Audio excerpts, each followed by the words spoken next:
प्रस्तर कला जहाँ पत्थरों का हर कण-कण हर रूप से पत्थरों को उपयोग किया है।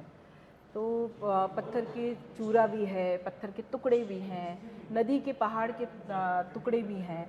इसमें सुतली है, धागा है, 3 प्रकार की 4 प्रकार की लकड़ियाँ हैं जहाँ तुलसी, नीम, बाँस और सॉफ्टवुड जहाँ टूथपिक का मैंने उपयोग किया है। सूती कपड़ा है, कागज़ है, गत्ता है और रुई है। इनसे ही मैंने अपनी पूरी आर्ट फॉर्म को बनाया और उसे प्रस्तर कला इसीलिए नाम दिया है।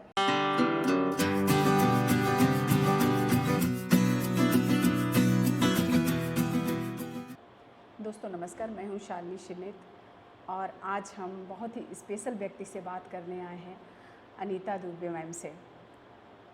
दरअसल सभी देखे होंगे कि छोटे छोटे पत्थर कहीं भी मिल जाएंगे, सड़क चलते, नदी में तो मिल ही जाते हैं, अक्सर सड़क के किनारे भी देखने को मिल जाएंगे और पहाड़ों पे खूब देखने को मिलते हैं। उनको कभी हमने इस तरह तवज्जो नहीं दिया होगा, इस तरह नहीं सोचा होगा कि उससे पेंटिंग बन सकती है, उससे किसी का चित्र बन सकता है। मूर्ति बनते मैंने देखा है, लेकिन इस तरह का जिस तरह अनीता जी ने चित्र बनाया है वैसा हमने नहीं देखा था। तो आज विस्तार से बातचीत करेंगे इस पे कि ये आइडिया कहाँ से आया, किस तरह शुरुआत हुई और आज म्यूज़ियम में यहाँ पे प्रदर्शनी लगी हुई है और प्रदर्शनी में इतना खूबसूरत आपने एक गांधी के विचार से शुरू करके पूरी सीरीज़ बनाई हुई है। तो हम उन सारी चीज़ों पे बात करेंगे। तो सबसे पहले मैम आपका बहुत बहुत स्वागत है मेरा रंग पर, और मैं यहीं से शुरुआत करूँगी कि जिन पत्थरों को मतलब पैर से मारते ऐसे लोग निकल जाते हैं, है ना, उसको लेके कैसे ये आपके दिमाग में आया कि हमें इस तरह का कुछ क्रिएटिव करना चाहिए? बहुत बहुत धन्यवाद शालिनी जी। मैं एक बात कहूँगी कि जैसे बूंद बूंद से घड़ा भरता है, ठीक पत्थर पत्थर जमा होके ये इस रूप में आए हैं। बचपन में शौक़ था, जैसे बच्चे नदी तालाब में जाते हैं तो सीप शंख बीनते हैं, तो मेरी माँ को पत्थर उठाने का शौक़ था। वो लेके आती थी और अपने तुलसी के गमलों में रखती थी। तो हम जब माँ के साथ जाते थे तो हम छोटे पत्थर उठा लेते थे, हम बच्चे मतलब भाई बहन हम सब लोग। लेकिन मुझे पत्थर के रंग बहुत प्रभावित करे और पत्थरों के रंग के कारण लाल पत्थर, सफ़ेद पत्थर, काला पत्थर, ऐसे छोटे छोटे पत्थर मैं उठा के अपनी मुट्ठियों में लेके आने लगी। तो इस प्रकार वो पत्थर जो थे वो धीरे धीरे जीवन का एक हिस्सा बनने लगे। जब भी छुट्टियां जाएं, हम नदी तालाब से जाएं तो वो पत्थर आने लगे। तो ये बहुत ही अद्भुत है। अभी आप जब बातचीत कर रहे थे, हम लोग संग्रहालय में रविंद्र भैया भी बैठे थे, तो उन्होंने कहा कि कहते हैं कि पत्थरों में जान फूंक देना, वो अद्भुत काम आपने शुरू किया है। तो इसकी सबसे पहले पेंटिंग का रूप कब दिया आपने, किस तरह ये आइडिया आया? मैं शालिनी जी, जब मैं बहुत छोटी थी तो एक बार जैसे होता है कि बच्चे जो हम साथ में खेलने वाले हैं वो नहीं थे, या छुट्टी गए थे या दूसरे स्कूलों में चले गए थे, तो मैं अकेली थोड़े समय रही। तो माँ से शिकायत करती कि मैं अकेली हूँ, मुझे खेलने को कुछ नहीं, आप मेरे को उस स्कूल में डाल दो या मुझे उस क्लास में डाल दो। जबकि मैं संगीत भी सीख रही थी। तो लेकिन वो 3 दिन होता था, बाकी 3 दिन क्या करें। तो माँ ने एक दिन ऐसे कहा, वो जो पत्थर तुमने बीन के रखे हैं इतने सारे, उससे कुछ बना लो। तब भी गुस्सा आया कि नहीं, मुझे उस समय माचिस की तीलियों से और आइसक्रीम की चम्मच से, इनसे कुछ कुछ कलाकृतियाँ लोग बनाते थे। तो उन्होंने जो आइडिया दिया कि तुम ये कुछ बना लो, तो एक गत्ते के ऊपर ताजमहल जैसा कुछ, मतलब मीनार जैसा बना के, ताजमहल के जैसे कि ताजमहल दिखता है, वो पूरी तरह ताजमहल नहीं था, लेकिन ताजमहल की आकृति एक लाइन बना के, डायग्राम बना के, और फिर वो पत्थर चिपकाए गए। पत्थर भी गेहूं के आटे की लेई बना के चिपकाए थे। तो वो कुछ 6-7 महीने तक तो रहा, फिर उसमें कीड़े लग गए, वो फिक गए मतलब। तो लेकिन ये आइडिया लग गया कि ये पत्थर को इस तरह से हम अगर एक जैसे आकार के हम जमाएंगे तो इससे कुछ चित्र बन सकता है। हाँ, तो पहला चित्र बस वो बना था, वो मुझे अच्छे से याद है। फिर कुछ पत्थर ऐसे मिले गोल चपटे, जो बिल्कुल ऐसे लगते थे जैसे कछुआ है। वो उसका पत्थर आज भी मेरे पास में मौजूद है घर में, कछुआ, पूरा कछुआ बना हुआ है। पत्थर इस प्रकार का था जिसमें कि एक पत्थर सामने मैंने मुंह उसका बना दिया, 2 पत्थर 4 पत्थर से हाथ पैर बना दिए और पूँछ बना दी। कभी कछुआ बनाया, कभी पत्थर के पीछे पत्थर रख के ऐसे सांप जैसा बना दिया। मतलब जो मन में आया, जो क्रिएट कर पाई वैसा क्रिएट करके वो रखे रहते थे घर में। एक पत्थर था जो नाव के थोड़ा शेप का था, आधे चंद्रमा जैसा, तो उस पे एक पत्थर रख के और एक झाड़ू की सीख पकड़ा दी उसको कि ये नाव वाला बैठा है।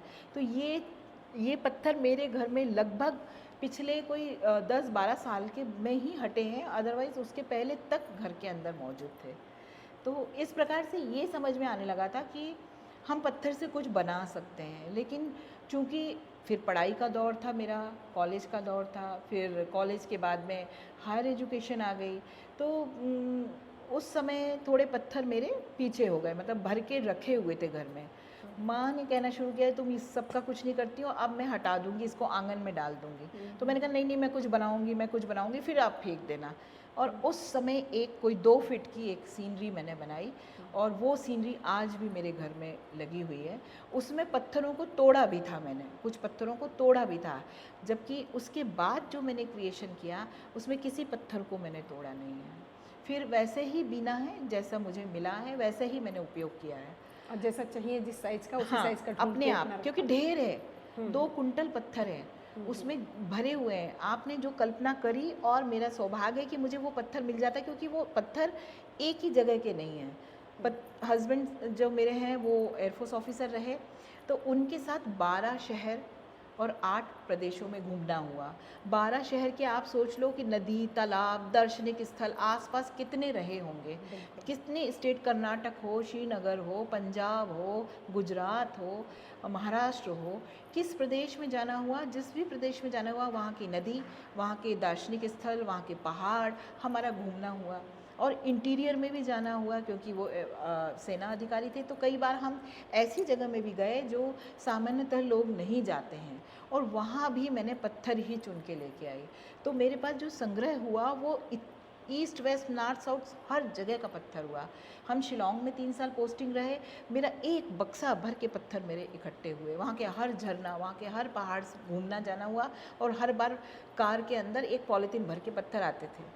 और उसके पीछे बहुत लड़ाई झगड़ा भी बहुत होता था, बहस भी होती थी कि तुम हर जगह जाके के पत्थर बीनती हो, कि क्या करोगी इनका, क्या करोगी। उस समय मेरे पास आंसर नहीं था कि मैं क्या करूँगी, क्योंकि मैं छोटा काम करती थी। उस समय कोई ऐसा विस्तार वाला काम का कोई ख्याल ही नहीं था। लेकिन अब मैं कह सकती हूँ कि मैं क्या करूँगी। और मैं इसी पे कहीं पढ़ रही थी आप, तो उसमें ये था कि जब आप शुरू में बनाती थी तो कोई तवज्जो नहीं देता था, जैसा कि आपने बताया भी, और कहीं अगर उसको बना के किसी को गिफ्ट कर दिया तो कोई कहता था कि सस्ते में निपट गई टाइप का।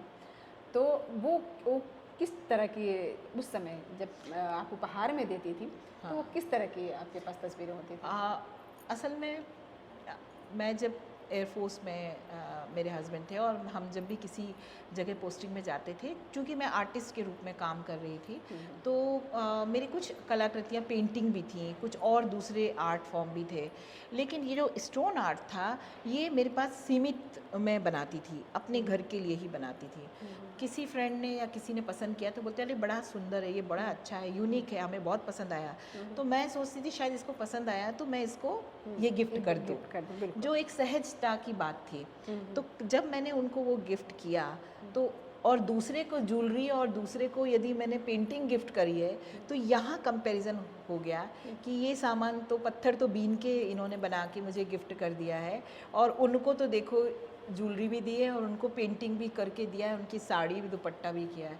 तो ये डिफरेंस जो होता है बहुत बेसहज और बहुत सरल डिफरेंस है ये, लेकिन ये बहुत इम्पॉर्टेंट भी है कि लोग ने उस आर्ट को उतनी तवज्जो नहीं दी थी, जो अब वही दोस्त जिनको मैंने दिया था, जिन्होंने वो पोस्टिंग होते टाइम फेंक दिया या किसी सर्वेंट को दे दिया, और या नहीं कह के कि टूट गया, ख़राब हो गया, मुझे बताते हैं।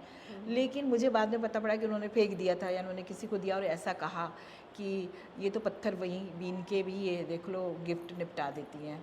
तो वो वाली बात मुझे कभी बुरी नहीं लगी, क्योंकि मैंने सोचा मैंने तो अच्छा सोच के किया था, उनको नहीं समझ में आया तो ठीक है। लेकिन आज वही फ्रेंड गर्व करते हैं, आज वही फ्रेंड मुझे फ़ोन करते हैं और बोलते हैं कि हमने तो तुम्हें पत्थर का काम करते देखा है, हमने बनाते देखा है, हम जानते हैं तुम कितने समय से काम कर रही हो, कमाल कर दिया तुमने। तो वो जब बोलते हैं तो मुझे लगता है कि ठीक है, उस समय भी वही चीज़ कर रही थी जो आज कर रही हूँ, लेकिन उनकी समझ में अब आया तो ठीक है, अब आया समझ में कि कोई आर्ट, कोई चीज़ वेस्ट नहीं होती है। वेस्ट नहीं होती है। लेकिन धीरे धीरे जैसे आपने ताजमहल से शुरू किया, लोगों को गिफ्ट देना शुरू किया, जो भी चीज़ें आप बना रही थी, ये लोगों तक कैसे पहुंचा पाई हैं आप? आ, लोगों तक ऐसे पहुंचा कि पिछले 9 साल मेरे हस्बैंड जो हैं वो बॉर्डर पे पोस्टेड थे, और मेरे बच्चे कॉलेज के फर्स्ट, छोटी बेटी मेरी फर्स्ट ईयर में आई थी और बड़ी बेटी का फाइनल ईयर था। हम पूना में पोस्टेड थे और मेरे बक्से जो थे वो पत्थरों से भरे हुए थे।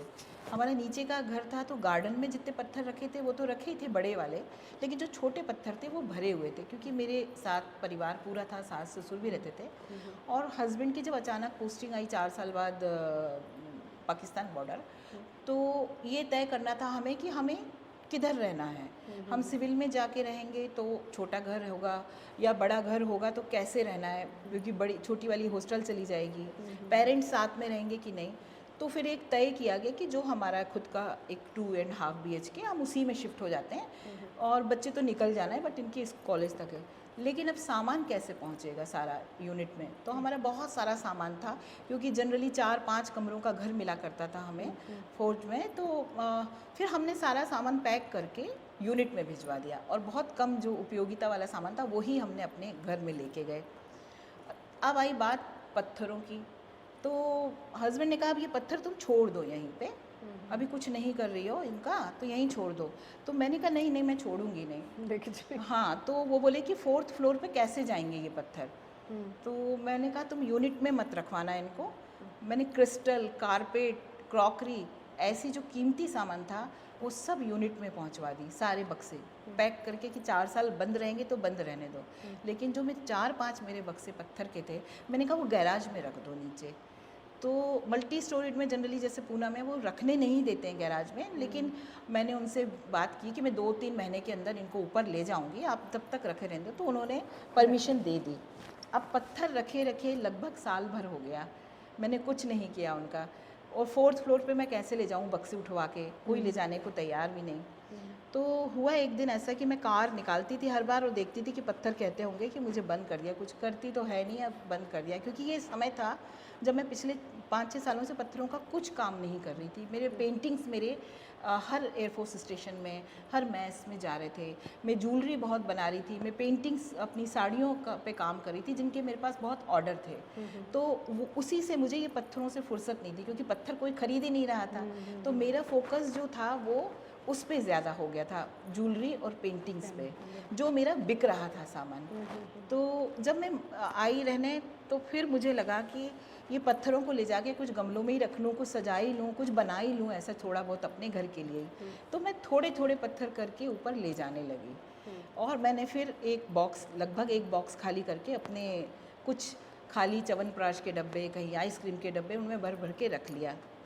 इसी बीच हस्बैंड पोस्टिंग आ गए हाशीमारा, जो भूटान बॉर्डर पे था, और मेरा जाना हुआ इनके पास में, हस्बैंड के पास, क्योंकि फर्स्ट वाइफ को भी CO थे, तो वाइफ को भी बुलाया जाता है यूनिट के लोगों से परिचय के लिए। तो मैं गई कुछ 15-20 दिन के लिए हस्बैंड के पास में।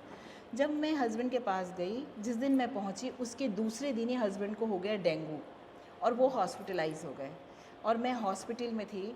आप विश्वास नहीं करेंगे, मैं यहाँ से कोई पत्थर लेके नहीं गई थी पूना से, हॉस्पिटल के वहीं घूमते घूमते मुझे कुछ पत्थर मिले फिर से बाहर, और मैंने कुछ 10-20 पत्थर बीने। चूँकि वो इतने इंटेंसिव केयर में थे हस्बैंड, और मुझे डॉक्टर्स ने कहा था कि अगर इनका 2 दिन के अंदर इनका ब्लड बहुत ज़्यादा वो हो रहा है, तो हम इनको कलकत्ता एयरलिफ्ट करा के भेजेंगे, आप कैसे जाओगी, आप इनके साथ जा नहीं सकती हो, तो आपका क्या रिजर्वेशन करा दे। तो मैं बड़ी स्ट्रेसफुल थी, और मैं ऐसी टहल रही थी, और मुझे जितने पत्थर मिले मैं बीनती गई और रूम पे लाई।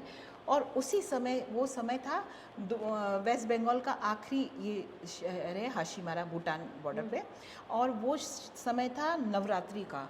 तो वहाँ पे बंगालीज अपने ढोल बजा के साथ में 9 दुर्गा को उनको लेके जा रहे थे, मूर्तियों को। और वो आवाज़ हॉस्पिटल तक मुझे आ रही थी शंख की और उसकी। तो मैंने जस्ट मन में एक, ये बड़ी वैसी बात है लेकिन मैं इसलिए कह रही हूँ कि वो एक कहना ज़रूरी है कि मैंने मन में कहा हे भगवान इनको ठीक कर दो। और मैं उस दिन दुर्गा और वो सब पत्थर से बनाने लगी। अच्छा। और मैं दुर्गा जी का एक शेप चेहरा बनाया मैंने पत्थरों से और रखा।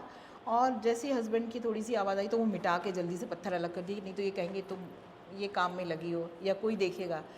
उनको सारी ड्रिप व्रिप लगी हुई थी हस्बैंड को, और मैं उस हॉस्पिटल के टेबल पे कुछ कुछ बना रही थी, छोटा छोटा, जो पत्थर जैसे भी नॉर्मल मिले थे उनसे बना रही थी और फ़ोटो खींच रही थी और अलग करती थी। बस ये मेरा गेम हो गया था समय निकालने का।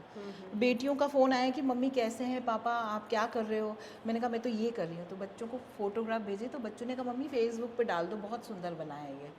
तो मैंने कहा नहीं नहीं नहीं, ऐसा नहीं अच्छा लगेगा। बट फिर जाने क्या हुआ, मैंने डाल दिया। उसके बाद मैंने रामायण के कुछ दृश्य जो थे वो मैंने इसमें डाले। रामायण के दृश्य में रामलीला के कुछ थे, कुछ रावण दहन के थे, वो मैंने दृश्य बनाए दशहरे के और वो भी डाले। तो वो कई लोगों को पसंद आए और लोगों ने शेयर किए, काफ़ी लोगों ने। और उसके बाद ऐसा लगा कि ये काम किया जाना चाहिए, वापस से दोबारा लौटना चाहिए अपने काम में। तो मैं पूना जब आई मैंने अपने पूरे पत्थर उठाए और मैं फिर काम पे लग गई और फिर मैं हर दिन पोस्ट डालने लगी। तो लोगों ने बहुत अप्रिशिएट किया। बुक कवर पे मेरा काम गया, कई बुक कवर्स पे गया। दांडी मार्च मैंने बनाया तो आजकल पत्रिका ने उसको कवर पे लिया। और दांडी मार्च बनाने के बाद ही मुझे लगने लगा कि मुझे गांधी जी पे काम करना चाहिए और मैंने तब से फिर शुरुआत करी। तो इस बीच में बहुत सारे 5 से 6 हज़ार चित्र बना चुकी हूँ, काम कर चुकी हूँ। लेकिन गांधी जी को बनाने में मुझे, पूरे गांधी सीरीज़ को बनाने में मुझे अध्ययन के साथ, मतलब पूरा उसको मैंने पढ़ा, पहले थोड़ा रिसर्च करके थोड़े पॉइंट्स निकाले और करने में मुझे 3.5 साल लगे। तो इतने 3.5 साल से मैं गांधी जी की सीरीज़ अब कब आप एक जगह कह रही हैं कि टर्निंग पॉइंट यहाँ से थी। बिल्कुल, तो वो दोबारा उस आर्ट से पूरी तरह से करीब जुड़ने का। 2000 के आसपास की बात है ना? ये बात है 2017-18 की। 2017-18 की। तब से आपने जो है एक नए तरह से काम करना शुरू किया कि कैलेंडर बनाया। कैलेंडर कब बनाया था आपने? 2020 में। 2020 में। मुझे 4 साल पहले करीब गीता दीदी ने आपके बारे में मुझे बताया था और तभी सर हमारी जी, बात भी जी, हुई थी कि जी। हम कब इंटरव्यू कर सकते हैं और देखिए 4 साल बाद हमारी मुलाकात हुई है। हाँ। तो आपने बहुत सारी चीज़ें बनाई और किताब के जितने कवर आते थे, खैर वो तो फेसबुक पे पढ़ता था तो हम लोग देखते ही थे। लेकिन अभी जो आपने 3.5 साल में रिसर्च एक तरह से कहा जाए तो आपने किया है गांधी पे, और जिस तरह आपने शुरू में ही मुझे दिखाया है, मैं चाहूँगी कि उस पर आप डिटेल बात करें। जैसे एकदम स्टार्टिंग से आपने दिखाया कि क्या क्या यूज की हैं और फिर कैसे कैसे गांधी कहाँ बैठे हैं, क्या कर रहे हैं, है ना, अंग्रेजों ने कैसे उनके सामान फेंक दिया, सारी चीज़ें जो है एकदम ऐसे आप हमें विस्तार से बताएं। बिल्कुल। प्रस्तर कला मैंने अपनी एग्जीबिशन में पहला बोर्ड प्रस्तर कला दिया है, क्योंकि लोगों को ये बताना ज़रूरी है कि ये पेबल आर्ट नहीं है, ये प्रस्तर कला है। क्योंकि इसमें जो और उसके सहायक चीज़ें हैं वो बहुत नेचर से जुड़ी हुई हैं। प्रस्तर यानी पत्थर, और पत्थर का हर रूप उपयोग किया है। इसमें सिर्फ गोल पत्थर या चिकने पत्थर या इस ढंग से पेबल यूज़ नहीं करे। किरचे हैं, बारीक कण हैं, कंकर हैं, पत्थर हैं, पहाड़ों की छीलन, पत्थरों के टुकड़े, इस प्रकार से मटके के टुकड़े, गमले के टुकड़े, इस प्रकार के टुकड़े उपयोग करें। लकड़ी है इसमें 3 प्रकार की, बांस की, नीम की, तुलसी की, और एक टूथपिक भी सॉफ्ट लकड़ी को हमने उपयोग किया है। और रुई है, इसमें धागे हैं, सूती धागे हैं, कागज़ है, टिश्यू पेपर है, इस प्रकार से मैंने इसमें उपयोग किया हुआ है। पहला जो मैंने प्रस्तर कला का बनाया, उसके बाद मैंने 6 जो चित्र बनाए हैं वो गांधी जी के वो विचार हैं जो इंसान को इंसान बनाते हैं, जिसमें उनका टोपी जो है वो एकजुटता की निशानी है, लाठी किसानी एकता की है, चश्मा दूरदर्शिता का है, चप्पल आत्मनिर्भरता का है, और जो चरखा है वो स्वावलंबन का है। तो वो मैंने 6 फ्रेम पत्थर से बनाए हैं। उसके बाद उन्हीं चीज़ों से गांधी जी बनते हैं।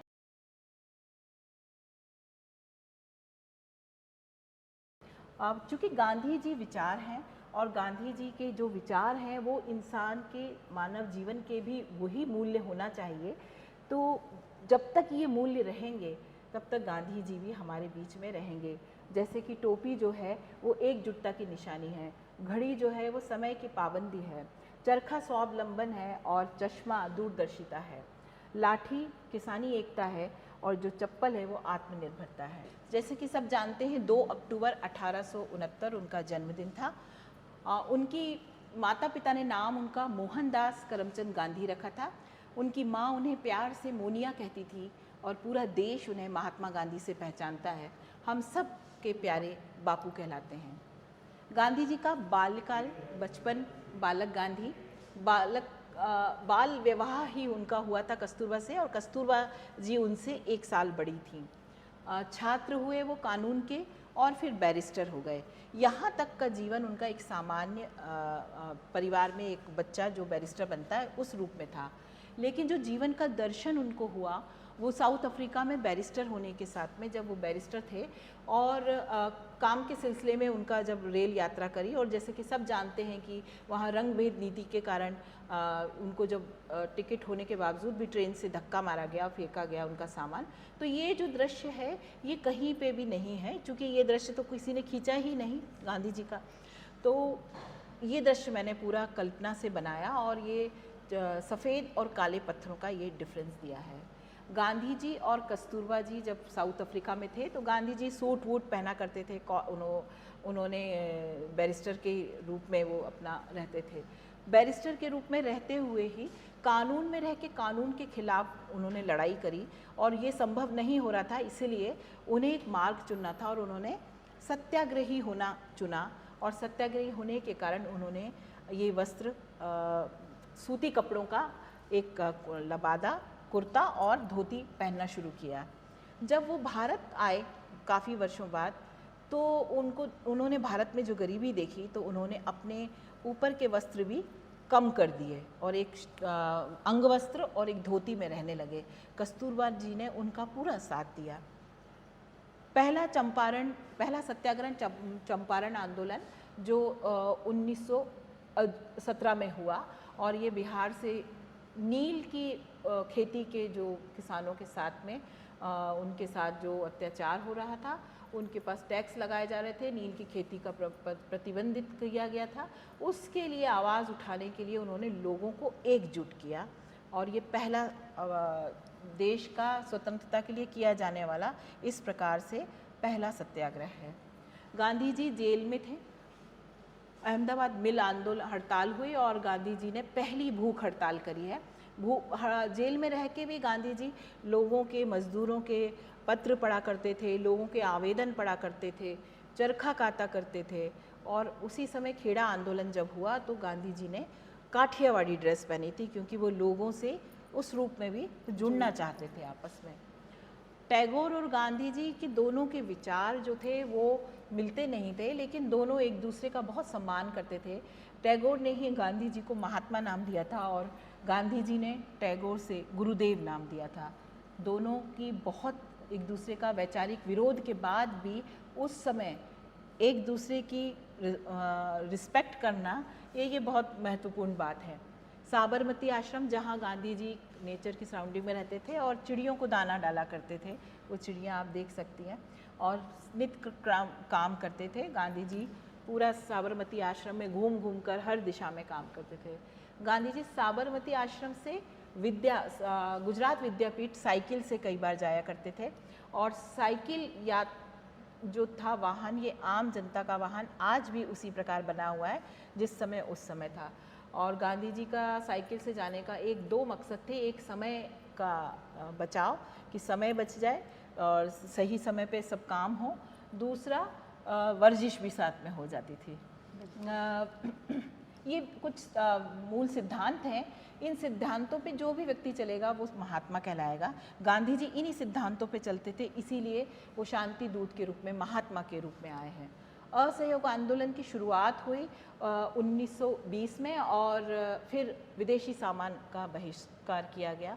ये दोनों चित्र यहाँ पे बने हुए हैं।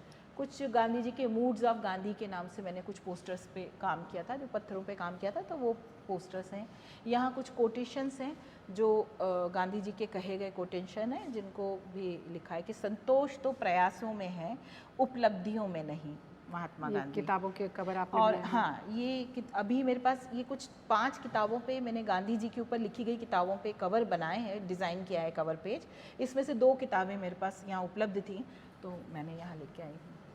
अब आ जाते हैं, इधर भी कुछ कोटेशन पे काम है और पत्थर के ऊपर, पत्थर से ही, क्योंकि मैं प्रस्तर कला की बात भी करती हूँ, ये वो पत्थर हैं जो नेचर में नेचुरल रूप से मुझे मिले हैं, उनके ऊपर मैंने छोटे पत्थरों से काम किया है। तो ये पत्थर के ऊपर पत्थर से गांधी जी बनाए गए। ये कुछ पोस्टर हैं जिन पे दांडी मार्च जो मैंने शुरू में बनाए थे उनका है। इसमें गमले के टुकड़े हैं, इसमें गिट्टी है, इसमें सड़क जिससे बनाई जाती है वो है। दांडी अच्छा, मार्च बेस क्या इस्तेमाल किया आपने? बेस के लिए क्या इस्तेमाल किया? बेस के लिए मैं प्लेटफॉर्म अपना कैनवास, ब्लैक शीट्स वो सब उपयोग करती होंगी, कैनवास और ये सभी उपयोग करती हूँ। और जैसे ये इन पे मैंने जो यूज़ किया MDF वगैरह उपयोग करा है, इन पे पेंट करा है, लेकिन जो पत्थर हैं उनके अपने ओरिजिनल कलर हैं। किसी भी पत्थर को रंग नहीं किया है, किसी भी पत्थर पे हथौड़ी नहीं चली है। ये जो छोटे पत्थर आप देख रही हैं ये भी मुझे टूटे हुए ही मिले हैं, जिस रूप में मुझे मिले मैंने उसी रूप में उनको उपयोग किया है। जैसे फिश एक्वेरियम किसी का टूटा था और वो पोस्टिंग जा रहे थे, तो वो उनके पत्थर थे उसमें, वो फेंक रहे थे, तो उनको याद आया कि मैं हूँ, तो उन्होंने मेरे लिए भर के रख दिए कि ये हमारा फिश एक्वेरियम टूट गया है, हम तो पोस्टिंग जा रहे हैं, अब हमारे पास मछलियाँ जब होगा तो आप ये पत्थर ले लो। तो ये सफ़ेद पत्थर मुझे ऐसे मिल गए हैं। कुछ लोगों ने बैम्बू प्लांट लगाए हुए थे पत्थरों के, बड़े बड़े कांच के वाज में, और वो टूट गया या पोस्टिंग जा रहे हैं तो वो पत्थर मुझे दे गए कि ये आप रख लीजिए, आप पत्थरों पे काम करती हैं। तो ऐसे वो छोटे पत्थर मेरे हिस्से आए हैं और जिनका उपयोग मैंने, जैसे नमक सत्याग्रह में वो नमक उठा रहे हैं उसमें किया है। गांधी जी गोलमेज सम्मेलन के लिए जब जा रहे थे तो SS राजपूतना जहाज़ से गए, जिसमें अब्दुल गफ़ार खान, बाल गंगाधर तिलक, सरोजनी नायडू, ये सब उनके साथ गए थे। तो ये जहाज़ का सीन एक बनाया हुआ है। वर्धा आश्रम, जहाँ निर्मला नाम की बकरी उनकी प्रिय बकरी थी, जिसका दूध गांधी जी पिया करते थे, और वर्धा आश्रम आज भी उनका एक आखिरी समय में, काफ़ी लंबे समय तक गांधी जी वर्धा आश्रम में रहे हैं। ये है गोलमेज कॉन्फ्रेंस। गोलमेज कॉन्फ्रेंस 3 गोलमेज कॉन्फ्रेंस हुई और तीनों असफल रहीं, लेकिन आप इसमें बारीकी से देखेंगे तो फाइल, पेन, गांधी जी, सब कुछ आपको बहुत क्लियर समझ में आएगा कि बड़े गहन गोलमेज कॉन्फ्रेंस हुई थी। कन्हू गांधी, गांधी जी के भतीजे नारायण और यमुना का पुत्र था। जुहू बीच पर जब गांधी जी एक बार टहल रहे थे तो कन्हू ने उनकी लाठी थाम ली थी और दौड़ लगाने लगे थे, और उसी समय गांधी जी भी उसके साथ दौड़ लगाने लगे थे। तो ये चित्र बहुत पॉपुलर हैगा। गांधी जी की 3 बंदर, बुरा ना देखे बुरा ना सुने, ये कक्काजारू, मिजारू, ईवाजारू। किक्काजारू मतलब बुरा नहीं सुनता, मिजारू यानी बुरा नहीं देखता, और ईवाजारू यानी बुरा नहीं कहता। ये बहुत महत्वपूर्ण है जीवन के लिए। और ये है माइक्रोस्कोप से देखते हुए गांधी जी। इसमें गांधी जी को बहुत, जब वर्धा आश्रम में थे, बहुत चिंतित रहते थे कि हमारे देश में इतनी महामारियां फैलती हैं, इतने लोग मरते हैं, क्या क्या कारण है। तो सबसे ज़्यादा निकल के आया था कि हाइजीन नहीं है हमारे देश में, लोग उतना सफाई से नहीं रहते हैं, और वो बहुत अध्ययन करते थे। इस समय भी वो रक्त के कुछ उस पर अध्ययन कर रहे थे, जो मलेरिया या हैजा जिस ढंग से फैला हुआ था उस पर। तो ये चित्र भी बहुत महत्वपूर्ण है, क्योंकि वैज्ञानिक दृष्टिकोण रखते थे गांधी जी कि जब देश आज़ाद हो तो हमें किस दिशा में काम करना है। और तो ये वैज्ञानिक दृष्टिकोण के कारण ये बहुत चित्र महत्व है। चूँकि महात्मा जी, गांधी जी अपने सत्य और अहिंसा के मार्ग पर चल रहे थे, वो महात्मा कहला रहे थे, और रघुपति राघव राजा राम उनका प्रिय भजन था, और वो पूरे विश्व के लिए वो शांति दूत के रूप में अपने आप को बना चुके थे। ये जब गोलमेज कॉन्फ्रेंस के लिए गए थे तब वहाँ की कॉटन मिल की महिलाओं ने उनका समर्थन किया था कि अपना उगाएं, अपना लगाएं, मतलब अपना काटें, अपना काटें और अपना बुनें। इस विचार को गांधी जी के उन्होंने सहमति दी थी कि हम गांधी जी के साथ हैं, क्योंकि वो भी चाहते थे कि हम भी अपने देश में इसी तरह काम करें।